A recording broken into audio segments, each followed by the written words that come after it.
Right, well, good afternoon, everyone. Thank you very much for being here today. It is my pleasure to introduce Secretary of Defense Lloyd Austin III and Chairman of the Joint Chiefs of Staff, General C.Q. Brown, Jr.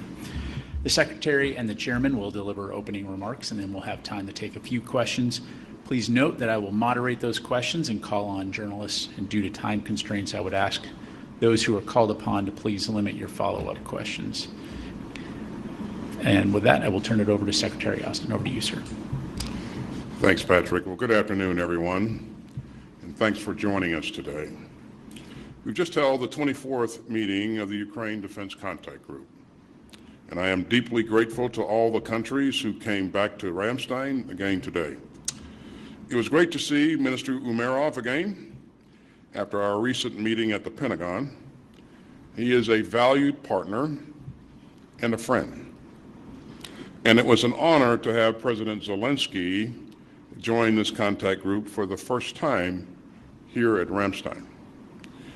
The whole contact group heard his passionate call for more security assistance for Ukraine. And I share President Zelensky's outrage over Putin's most recent barrage of airstrikes, which have been some of the heaviest since Moscow's full-scale invasion in February 2022. Ukrainian forces still face perilous battlefield conditions, especially in Pokrovsk. But Ukraine's troops continue to fight with skill, courage, and daring. And that's why we're meeting at such a dynamic moment on the battlefield. Ukrainian forces have advanced into Russia's Kursk region since early August.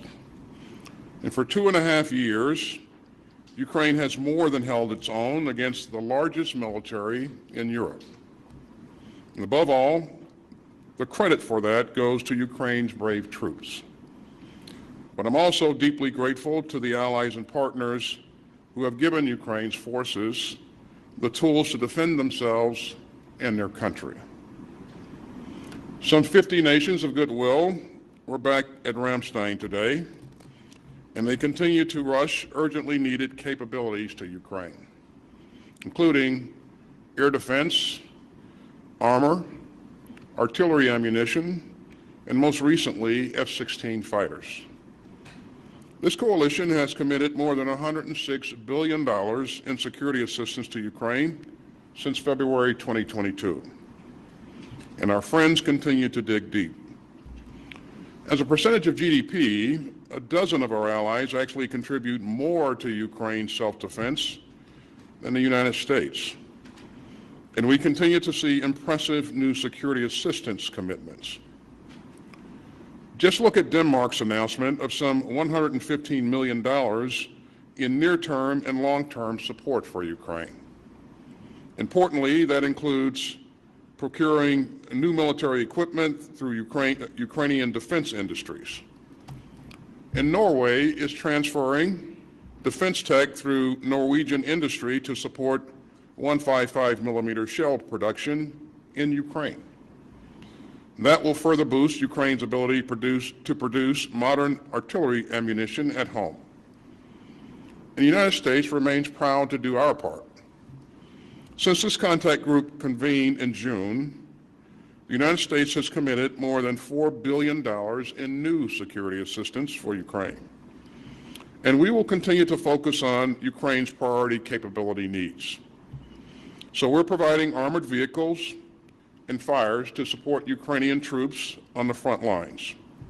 And our security assistance includes air defense systems to protect Ukrainian civilians and ward off Russian attacks against Ukraine's power grid. But the Kremlin continues to put Ukraine's cities in the crosshairs. And I'm grateful to all the allies and partners who have done so much to help meet Ukraine's dire need for air defense. And as Ukraine heads into its third winter of war, the United States will continue to stand up and lead. So I'm pleased to announce that President Biden has authorized a new security assistance package for Ukraine worth $250 million. That will provide Ukraine with additional air defense, armored vehicles, anti-tank weapons, and munitions for rocket systems and artillery. But we're not just focused on Ukraine's near-term needs. We're also working with allies and partners to help Ukraine forge its long-term security. The 8 capability coalitions let our allies and partners coordinate our support for Ukraine, and together with the contact group's national armaments directors, they're helping Ukraine build a combat-credible future for us. And you can see that in the tireless work of the Air Force Capability Coalition, which over the past year has trained Ukrainian pilots and equipped Ukraine with its first F-16 fighters. We're also working together to spur investments in Ukraine's own defense industrial base. And the national armaments directors are helping to translate Ukraine's needs into expanded production lines around the globe and into accelerated deliveries of key capabilities. The United States and our fellow contact group members are also partnering with Ukraine's defense firms to help Ukraine ramp up its own production. And we're working with Ukraine to create an enduring framework for long-term support. So we're confident that we're building the right structure to help Ukraine succeed in the weeks, months, and years ahead. You know, I always find it moving to look around the room at this contact group. It's still sort of amazing to see leaders from 50 countries from all around the world all sticking up for what's right. And they're also standing up for our shared security in the 21st century. Putin seeks a world of empires and autocrats, a world where might makes right, a world where bullies get to invade their peaceful neighbors with impunity. And that would be profoundly dangerous for the United States and for peace-loving people everywhere. So the United States and our allies and partners worldwide rallied together.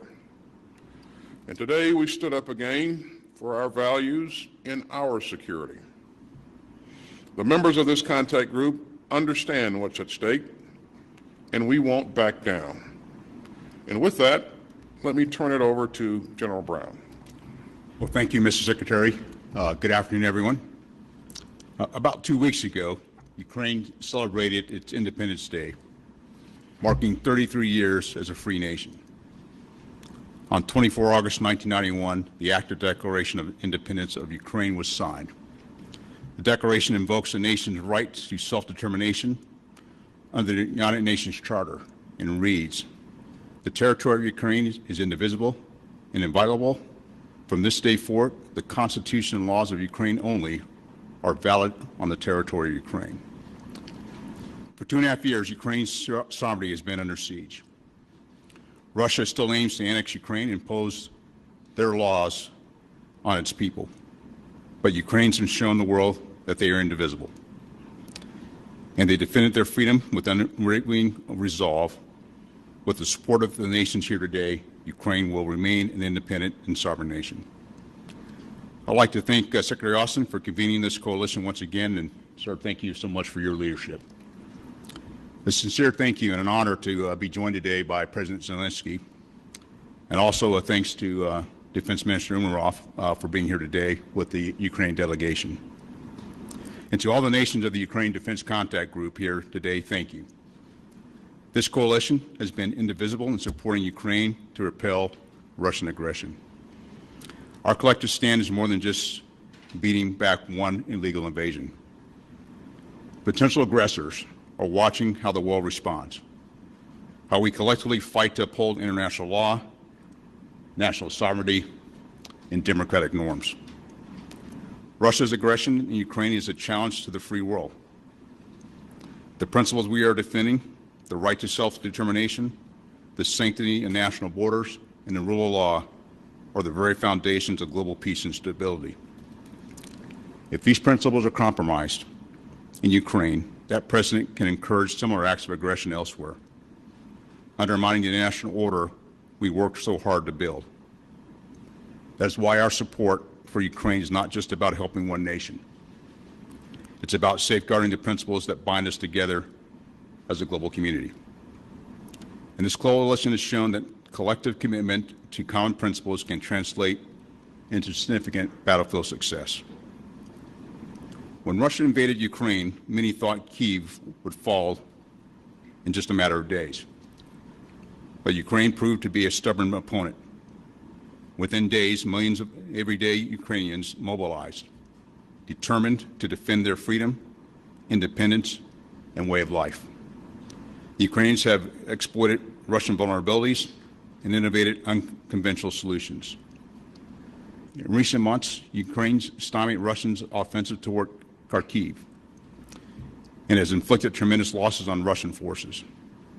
And now, Russia is facing Ukraine's counteroffensive on their own soil. Without a doubt, Ukraine's indivisible strength of will is the main reason Russia is failing in its own invasion. It's the ongoing support from the nations here today that has helped turn that will into fighting power. But in the last few weeks, Russia has doubled down on its objectives, launching major multi-axis attacks with devastating outcomes. This week's attacks on hospitals, schools, and residential areas, along with major shelling of energy and agricultural infrastructure, remind the world that Russia will take any means necessary to challenge Ukraine's sovereignty. The some 50 nations here today are responsible for helping build Ukraine's combat power for the past two and a half years. We cannot stop now. The challenge before us is that Ukraine needs help reconstituting their combat forces and generating new ones between now and the next spring. We must build on the current momentum, providing parts, equipment, and training to sustain Ukraine's fleet of supplied weapon systems. We must also help Ukraine build its own industrial base by unlocking technical specifications, pursuing co-production opportunities, and providing key maintenance training. This will enable robust domestic production and sustainment capacity. Our continued support, combined with Ukraine's indivisible determination to defend itself, sends a message to authoritarian regimes. They won't win against a group of nations that stand for freedom and democracy. 33 years ago, Ukraine declared that they were a nation that is indivisible and inviolable, that they would obey only the laws set forth by the democratically elected Ukrainian government. They have fought courageously for these principles over the past 2.5 years. And with the Ukraine Defense Contact Group's assistance, they will continue to withstand Russia's attacks and remain a free, independent, and democratic nation. Thank you, and I look forward to your questions. Thank you both, gentlemen. Our first question will go to Phil Stewart, Reuters.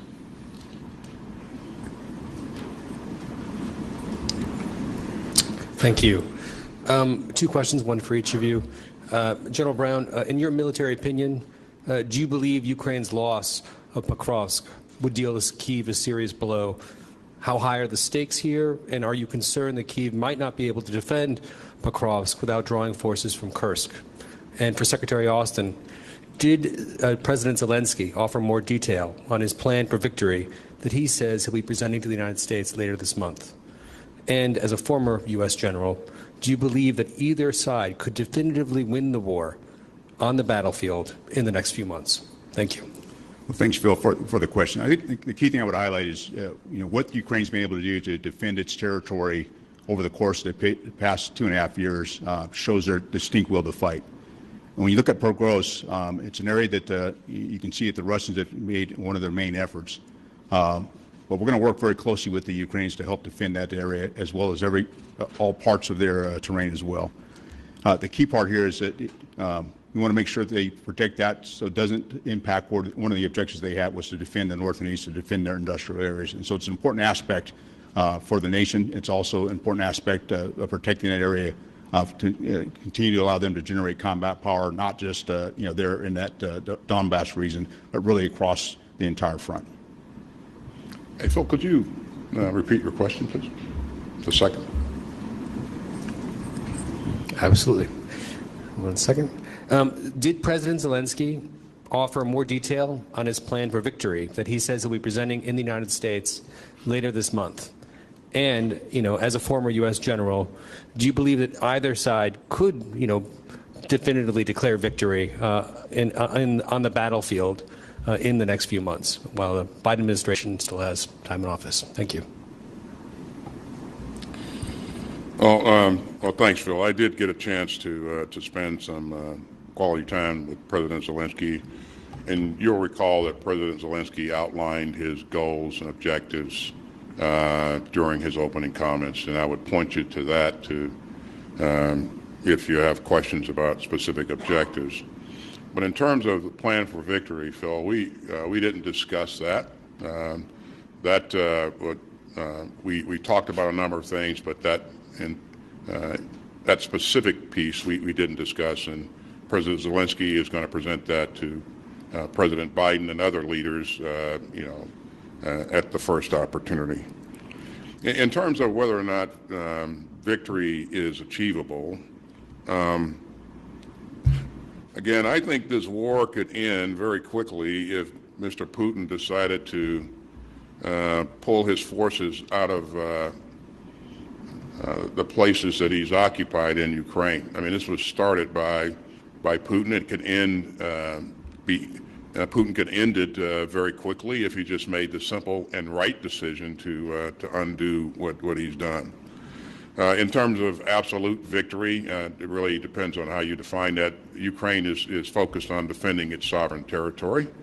We're going to continue to do everything we can to help them do that. What Russia's goals and objectives are, I couldn't speak to that specifically, and victory would be defined by goals and objectives. But we know from the very beginning that he's wanted to annex Ukraine because he doesn't believe that Ukraine is a bona fide country. I think that eventually this conflict will be decided at a resolved at a negotiation table. But when that point comes, it's hard to predict, Phil. So we're going to continue to work to put Ukraine in the best possible position that it can be in when and if that day comes in the future. So. Thank you. Our next question will go to Uta Spangenberger, ARD.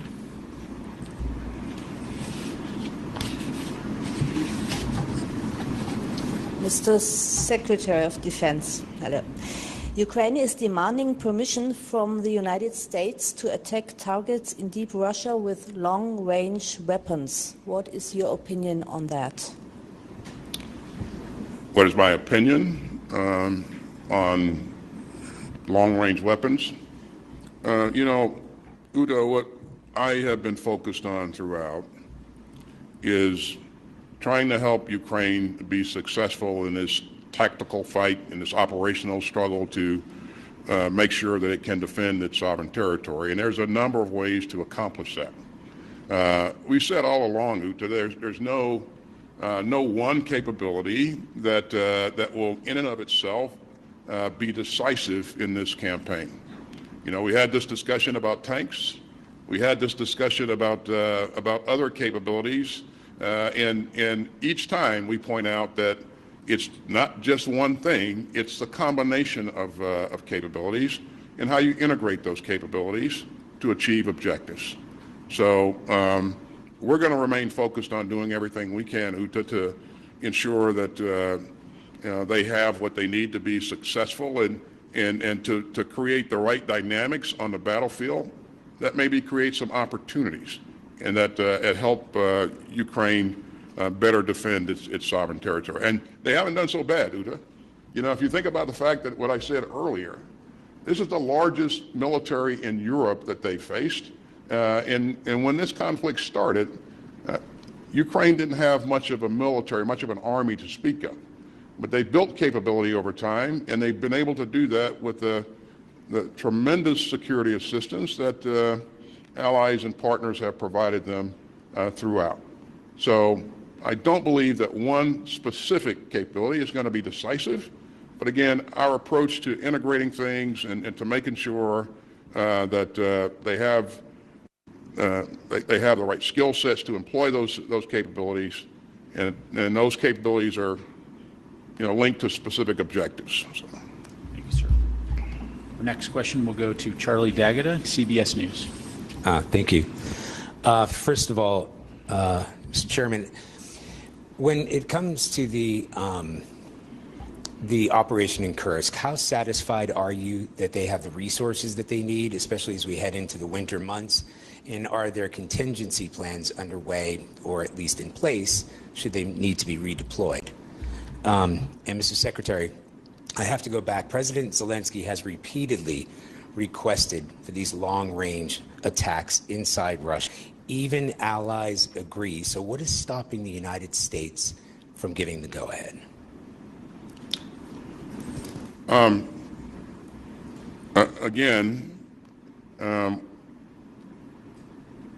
I don't believe what is stopping the United States. I don't believe one specific capability will be decisive, and I stand by that comment.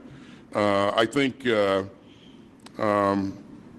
Ukraine has a pretty significant capability of its own to address targets that are well beyond the range of ATACMS or even Storm Shadow, for that matter. And as we look at the battlefield currently, we know that the Russians have actually moved their aircraft that are using the glide bombers beyond the range of ATACMS. So this is an interesting argument, but again, I think for the foreseeable future, we're going to make sure that we remain focused on helping them do those things that are enable them to be effective in defending their sovereign territory.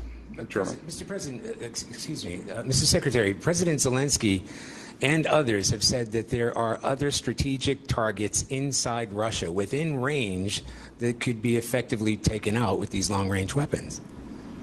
There are a lot of targets in Russia, big country, obviously, and there's a lot of capability that Ukraine has in terms of UAVs and other things to address those targets. Charlie, to answer your question on Kursk, and this is one of the areas that, as we talked to the Ukrainians and some of the conversations we had today, and the conversations I've had with my counterpart, General Syrskyi, is ensuring they have the capabilities logistically to support themselves while they're there in Kursk. And so that is the conversation. At the same time, how do we make sure that they're able to, tied to the earlier question, protect Pokrovsk as well? And so it's how they balance out that capability, and in addition to that, continue the force generation that's required to ensure they have the force, not only through the winter, but after they get through the winter as well. And so these are the conversations we're going to have with them, and very positive conversations with the Ukrainian delegation that was here today. Thank you. Our final question will go to Crystal Haas, ZEF.